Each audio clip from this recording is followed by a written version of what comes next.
Here are some of my favourite books from this year. The Crimson Moth duology. Loads of people love these books and I can definitely see why.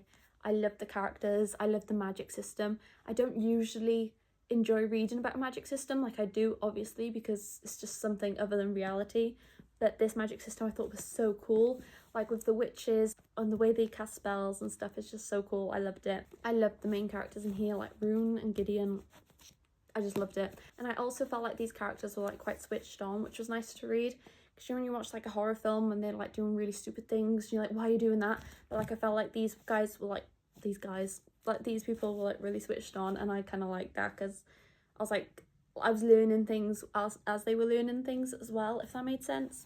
But yeah, if you love fantasies, I definitely give this one a go if you haven't read it already, because it is very popular.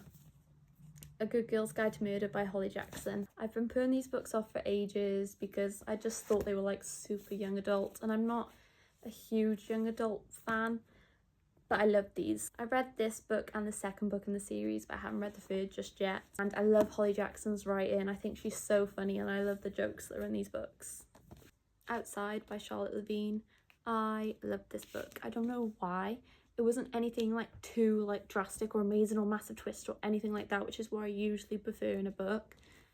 But I just loved the story. I loved the main character. I loved the romance aspect that was in there. I liked the topics that were in this book that I hadn't read before. Like, she's got agoraphobia and I've never read a book about that. I'm hoping I'm pronouncing it right. And I also found the sense of humour in this book quite funny, which was pretty cool because who doesn't love to laugh at a book? But this is the kind of laugh and cry kind of book, but I didn't cry because I'm hard. But yeah. But if you haven't read this book yet, just have a look at the synopsis. If it sounds like something you'd enjoy, then I'd check it out. Broken Country by Claire Leslie Hall. I actually don't know why I love this book so much.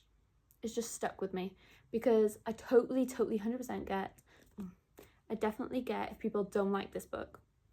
If you don't like this book, I cannot argue with you. As much as I love this book, I can totally see why some people wouldn't like it. I didn't realise how much I loved it until I was talking about it to other people, and I was like, oh my gosh, this story's so good.